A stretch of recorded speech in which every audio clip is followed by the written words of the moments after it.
Fala, gente! Aqui é a Nana do Laboratório da Nana. E hoje, na nossa jornada juntos, nós vamos ouvir os capítulos 4, 5 e 6 do livro de Marcos. E após, eu vou compartilhar uma reflexão com vocês. Vamos lá? Marcos, capítulo 4. A parábola do semeador.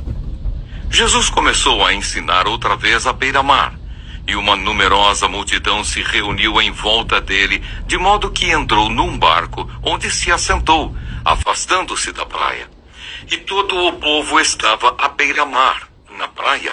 Assim, ensinava-lhes muitas coisas por parábolas, e durante o seu ensino dizia: Escutem, eis que o semeador saiu a semear. E ao semear, uma parte caiu à beira do caminho, e vieram as aves e a comeram. Outra parte caiu em solo rochoso, onde a terra era pouca, e logo nasceu, visto não ser profunda a terra. Saindo, porém, o sol a queimou, e porque não tinha raiz, secou-se. Outra parte caiu entre os espinhos, e os espinhos cresceram e a sufocaram, e não deu fruto. Outra, enfim, caiu em boa terra e deu fruto. A semente brotou, cresceu e produziu a 30, a 60 e a 100 por um. E Jesus acrescentou: Quem tem ouvidos para ouvir, ouça. Por que Jesus usava parábolas? Quando Jesus ficou só, os que estavam junto dele com os 12 começaram a lhe fazer perguntas a respeito das parábolas. Jesus disse a eles: A vocês é dado conhecer o mistério do reino de Deus, mas aos de fora tudo se ensina por meio de parábolas, para que vendo, vejam e não percebam, e ouvindo, ouçam e não entendam, para que não venham a converter-se e sejam perdoados. A explicação da parábola. Então Jesus lhes perguntou: Se vocês não entendem esta parábola, como compreenderão todas as outras? O semeador semeia a palavra. Estes são os da beira do caminho, onde a palavra é semeada. Quando a ouvem, logo Satanás vem e tira a palavra semeada neles. E estes são os semeados em solo rochoso, os quais, ouvindo a palavra, logo a recebem com alegria. Mas eles não têm raiz em si mesmos, sendo de pouca duração. Quando chega a angústia ou a perseguição por causa da palavra, logo se escandalizam. Os outros, os semeados entre os espinhos, são os que ouvem a palavra, mas as preocupações deste mundo, a fascinação da riqueza e outras ambições aparecem e sufocam a palavra, e ela fica infrutífera. Os que foram semeados em boa terra são aqueles que ouvem a palavra e a recebem, frutificando a 30, a 60 e a 100 por um. A luz. Jesus também lhes disse: Será que alguém traz uma lamparina para que seja colocada debaixo de um cesto ou da cama? Por acaso não a coloca no lugar em que ilumine bem? Porque não há nada oculto senão para ser manifesto, e nada escondido senão para ser revelado. Se alguém tem ouvidos para ouvir, ouça. Então lhes disse: Prestem bem atenção no que vocês ouvem. Com a medida com que tiverem medido, vocês serão medidos, e mais ainda lhes será acrescentado, pois ao que tem, mais será dado, e ao que não tem, até o que tem, lhes será tirado. A parábola da semente. Jesus disse ainda: O reino de Deus é como um homem que lança a semente na terra. Ele dorme e acorda, de noite e de dia, e a semente germina e cresce sem que ele saiba como. A terra por si mesma frutifica. Primeiro aparece a planta, depois a espiga, e por fim o grão cheio na espiga. E quando o fruto já está maduro, logo manda cortar com a foice, porque chegou a colheita. A parábola do grão de mostarda. Disse mais: Com que poderemos comparar o reino de Deus? Ou com que parábola o apresentaremos? Ele é como um grão de mostarda que, quando semeado, é a menor de todas as sementes sobre a terra. Mas, uma vez semeada, cresce e se torna maior do que todas as hortaliças. cria ramos tão grandes que as aves do céu podem se aninhar à sua sombra. O uso das parábolas. E com muitas parábolas semelhantes, Jesus lhes expunha a palavra, conforme podiam compreendê-la, e sem parábolas não lhes falava. Tudo, porém, explicava em particular aos seus próprios discípulos. Jesus acalma uma tempestade. Naquele dia, sendo já tarde, Jesus disse aos discípulos: "Vamos passar para a outra margem." E eles, despedindo a multidão, o levaram assim como estava, no barco, e outros barcos o seguiam. Ora, levantou-se grande temporal de vento, e as ondas se arremessavam contra o barco, de modo que o mesmo já estava se enchendo de água. E Jesus estava na popa, dormindo sobre o travesseiro. Os discípulos o acordaram e lhe disseram: "Mestre, o Senhor não se importa que pereçamos?" E ele, despertando, repreendeu o vento e disse ao mar: "Acalme-se, fique quieto." O vento se aquietou e tudo ficou bem calmo. Então Jesus lhes perguntou: "Por que vocês são tão medrosos? Como é que ainda não têm fé?" E eles, possuídos de grande temor, diziam uns aos outros: "Quem é este que até o vento e o mar lhe obedecem?" Marcos capítulo 5. A cura do endemoniado Gerazeno. Jesus e os discípulos chegaram à outra margem do mar, a terra dos Gerazenos. Ao desembarcar, logo um homem possuído de espírito imundo veio dos túmulos ao encontro de Jesus. Esse homem vivia nos túmulos e ninguém podia prendê-lo, nem mesmo com correntes. Porque, tendo sido muitas vezes preso com correntes e cadeias, as cadeias foram quebradas por ele e as correntes foram despedaçadas. E ninguém conseguia dominá-lo. Andava sempre de noite e de dia, gritando por entre os túmulos e pelos montes, ferindo-se com pedras. Quando de longe viu Jesus, correu e prostrou-se diante dele, gritando em alta voz: "O que você quer comigo, Jesus, Filho do Deus Altíssimo? Por Deus, peço-lhe que não me atormente." Ele disse isto porque Jesus tinha dito a ele: "Espírito imundo, saia desse homem." Então Jesus lhe perguntou: "Qual é o seu nome?" Ele respondeu: "Legião é o meu nome, porque somos muitos." E pediu-lhe com insistência que não os mandasse para fora do país. Ora, uma grande manada de porcos estava pastando ali pelo monte, e os espíritos imundos pediram a Jesus: "Mande-nos para os porcos, para que entremos neles." E Jesus o permitiu. Então, saindo os espíritos imundos, entraram nos porcos, e a manada, que era cerca de 2.000, precipitou-se despenhadeiro abaixo para dentro do mar, onde se afogaram.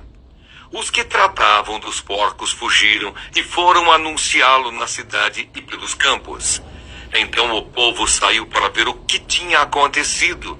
Aproximando-se de Jesus, viram o endemoniado, o que antes estava dominado pela legião, assentado, vestido em perfeito juízo, e temeram. Os que haviam presenciado os fatos contaram-lhes o que tinha acontecido ao endemoniado e também falaram a respeito dos porcos, e começaram a pedir com insistência que Jesus se retirasse da terra deles. Quando Jesus estava entrando no barco, aquele que antes estava possuído pelos demônios pediu com insistência que Jesus o deixasse ficar com ele.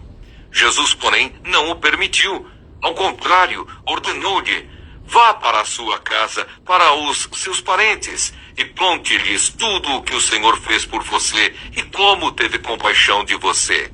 Então ele foi e começou a proclamar em Decápolis tudo o que Jesus lhe tinha feito, e todos se admiravam.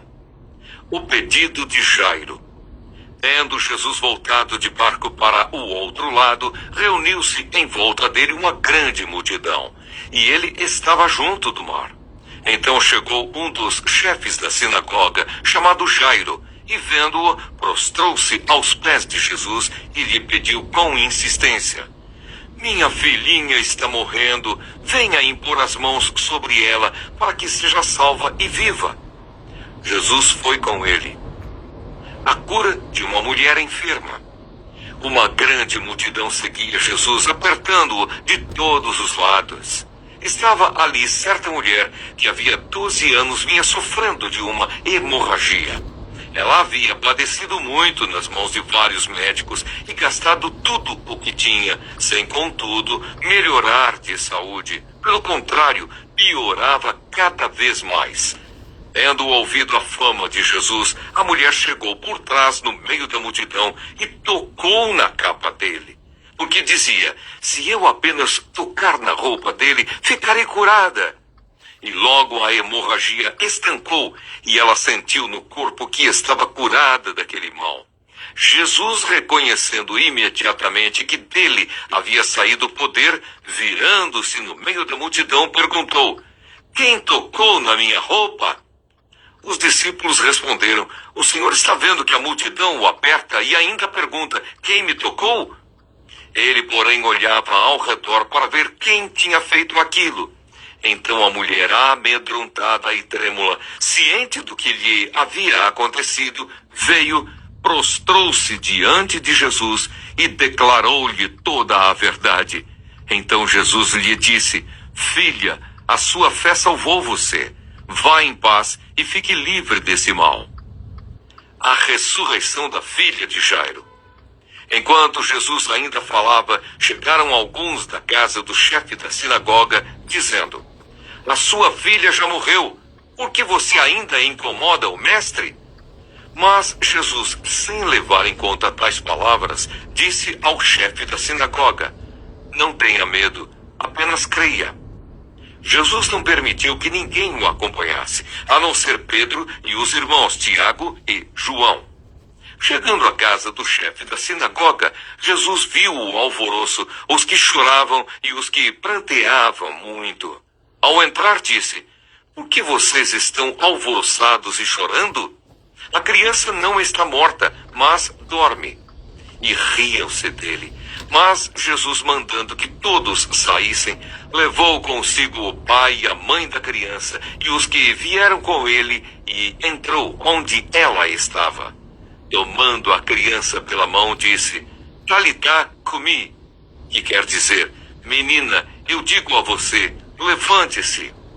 Imediatamente a menina, que tinha 12 anos, se levantou e começou a andar. Então todos ficaram muito admirados. Mas Jesus ordenou-lhes expressamente que ninguém o soubesse e mandou que dessem de comer a menina. Marcos, capítulo 6. Jesus é rejeitado em Nazaré. Tendo saído dali, Jesus foi para a sua terra e os seus discípulos o acompanharam. Chegando o sábado, começou a ensinar na sinagoga e muitos, ouvindo-o, se maravilhavam, dizendo, de onde lhe vem tudo isso? Que sabedoria é esta que lhe foi dada? E como se fazem tais maravilhas por suas mãos? Não é este o carpinteiro, o filho de Maria, é irmão de Tiago, José, Judas e Simão? As suas irmãs não vivem aqui entre nós? E escandalizavam-se por causa dele. Jesus, porém, lhes disse, nenhum profeta é desprezado a não ser na sua terra, entre os seus parentes e na sua casa. Não pôde fazer ali nenhum milagre a não ser curar uns poucos doentes, impondo-lhes as mãos. E admirava-se da incredulidade deles. As instruções para os 12.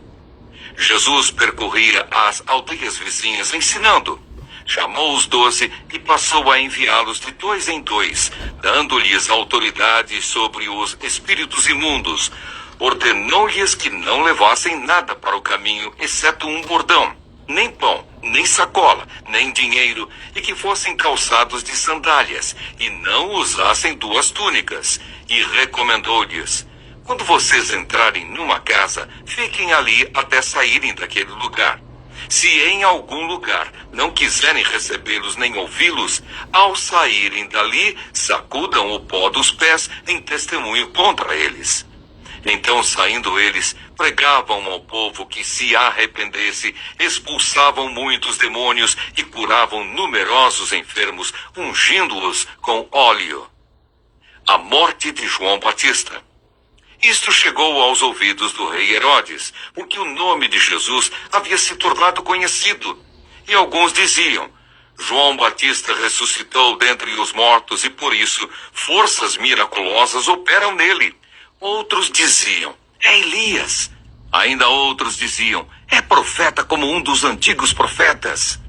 Herodes, porém, ouvindo isso, disse: é João, a quem eu mandei decapitar, que ressuscitou. Porque o próprio Herodes havia mandado prender João e amarrá-lo na prisão por causa de Herodias, mulher do seu irmão Filipe, com a qual Herodes havia casado. Pois João lhe dizia: você não tem o direito de viver com a mulher do seu irmão. Herodias odiava João Batista e queria matá-lo, mas não conseguia fazer isso, porque Herodes temia João, sabendo que era homem justo e santo, e o mantinha em segurança. E quando o ouvia, ficava perplexo, embora gostasse de escutá-lo. Chegando uma ocasião favorável em que Herodes, no dia do seu aniversário, deu um banquete às autoridades, aos oficiais militares e às pessoas importantes da Galileia, a filha de Herodias entrou no salão e, dançando, agradou a Herodes e aos seus convidados. Então o rei disse à jovem: peça o que quiser e eu lhe darei. E fez este juramento: o que você me pedir, eu lhe darei, mesmo que seja a metade do meu reino. Ela saiu e foi perguntar à mãe: o que pedirei? A mãe respondeu: a cabeça de João Batista. No mesmo instante, voltando apressadamente para junto do rei, disse: quero que, sem demora, o senhor me dê num prato a cabeça de João Batista. O rei ficou muito triste, mas por causa do juramento e dos que estavam com ele à mesa, não quis negar o pedido da jovem. E enviando logo o executor, mandou que lhe trouxessem a cabeça de João. Ele foi e o decapitou na prisão, e trazendo a cabeça num prato, a entregou à jovem, e esta, por sua vez, a entregou à sua mãe. Os discípulos de João, logo que souberam disso, vieram, levaram o corpo dele e o colocaram num túmulo. A primeira multiplicação de pães e peixes. Os apóstolos voltaram à presença de Jesus e lhe relataram tudo o que tinham feito e ensinado. E ele lhes disse: venham repousar um pouco à parte num lugar deserto. Isto porque eles não tinham tempo nem para comer, visto serem muitos os que iam e vinham. Então foram de barco para um lugar deserto à parte. Muitos, porém, os viram sair e, reconhecendo-os, correram para lá a pé de todas as cidades e chegaram antes deles. Ao desembarcar, Jesus viu uma grande multidão e compadeceu-se dela, porque eram como ovelhas que não têm pastor, e começou a ensinar-lhes muitas coisas. Como já era bastante tarde, os discípulos se aproximaram de Jesus e disseram: este lugar é deserto e já é bastante tarde. Mande essas pessoas embora, para que, indo pelos campos ao redor e pelas aldeias, comprem para si o que comer. Jesus, porém, lhes disse: deem vocês mesmos de comer a eles. Mas eles disseram: iremos comprar 200 denários de pão para lhes dar de comer? E Jesus lhes disse: quantos pães vocês têm? Tratem de descobrir. Eles foram se informar e responderam: 5 pães e 2 peixes. Então Jesus lhes ordenou que todos se assentassem em grupos sobre a relva verde. E eles o fizeram, repartindo-se em grupos de 100 e de 50. Jesus, pegando os 5 pães e os 2 peixes, erguendo os olhos para o céu, os abençoou. Depois partiu os pães e os deu aos seus discípulos, para que os distribuíssem. E também repartiu os 2 peixes entre todos. Todos comeram e se fartaram, e ainda recolheram 12 cestos cheios de pedaços de pão e de peixe. Os que comeram os pães eram 5.000 homens. Jesus anda sobre o mar. Logo a seguir, Jesus fez com que os seus discípulos entrassem no barco e fossem adiante dele para o outro lado, para Betsaida, enquanto ele despedia a multidão. E tendo-os despedido, ele subiu ao monte para orar. Ao cair da tarde, o barco estava no meio do mar, e Jesus estava sozinho em terra. De madrugada, vendo que os discípulos remavam com dificuldade, porque o vento lhes era contrário, Jesus foi até onde eles estavam, andando sobre o mar, e queria passar adiante deles. Eles, porém, vendo-o andar sobre o mar, pensaram tratar-se de um fantasma e gritaram, pois todos viram Jesus e ficaram apavorados. Mas Jesus imediatamente falou com eles e disse, coragem, sou eu, não tenham medo. Então subiu no barco para estar com eles e o vento cessou.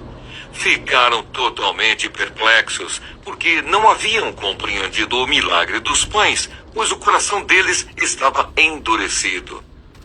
Jesus cura em Genezaré. Estando já no outro lado, chegaram à terra de Genezaré, onde atracaram.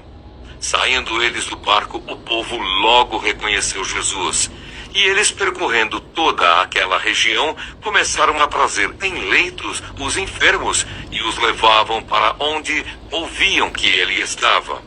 Onde quer que ele entrasse, nas aldeias, cidades ou campos, punham os enfermos nas praças, pedindo-lhe que os deixasse tocar ao menos na borda da sua roupa, e todos os que tocavam nela ficavam curados. Bom dia, gente! Hoje vamos refletir sobre os capítulos 4, 5 e 6 do livro de Marcos, que falam sobre os ensinos de Jesus em parábolas, seu poder sobre as forças do mal e da natureza e o chamado ao discipulado em meio à rejeição. Marcos capítulo 4.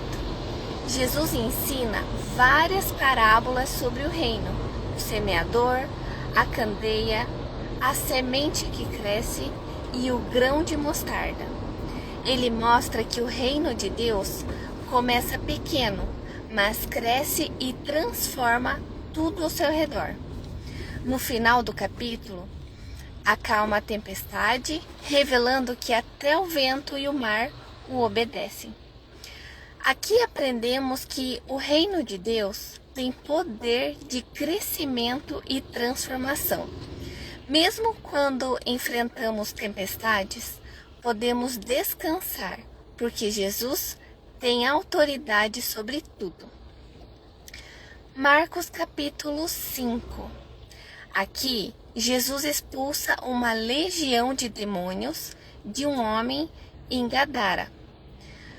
Cura a mulher que sofria de hemorragia há 12 anos e ressuscita a filha de Jairo. 3 histórias diferentes, mas todas revelam o poder de Jesus para libertar, curar e dar vida. Aqui aprendemos que não existe situação impossível para Cristo. Ele é o Senhor que liberta os oprimidos, cura os enfermos e vence a morte. Marcos capítulo 6. Jesus é rejeitado em Nazaré, envia os discípulos em missão de 2 em 2, multiplica pães para 5.000 homens e suas famílias e anda sobre o mar. O capítulo mostra tanto a incredulidade das pessoas, quanto o poder de Jesus em sustentar e alimentar seu povo. Aqui aprendemos que nem todos reconhecem Jesus, mas os que confiam nele experimentam seu poder e provisão. O discípulo é chamado a ir em missão, confiando na autoridade do Senhor. Refletindo sobre esses textos, Marcos 4 nos ensina que o reino de Deus cresce mesmo em meio às dificuldades e que Jesus acalma nossas tempestades. Marcos 5 revela que não há impossíveis para o Senhor. Ele liberta, cura e ressuscita. Marcos 6 nos lembra que o discipulado exige fé, missão e confiança na provisão de Cristo. Que hoje possamos confiar no poder de Jesus, descansar em sua autoridade nas tempestades, crer que nada é impossível para Ele e viver como discípulos fiéis, levando sua mensagem e experimentando sua provisão. Que vocês tenham um ótimo dia. O vídeo vai ficar disponível no YouTube, então lembre de se inscrever no canal, de curtir o vídeo, de compartilhar. Fiquem com Deus e até a próxima. Tchau!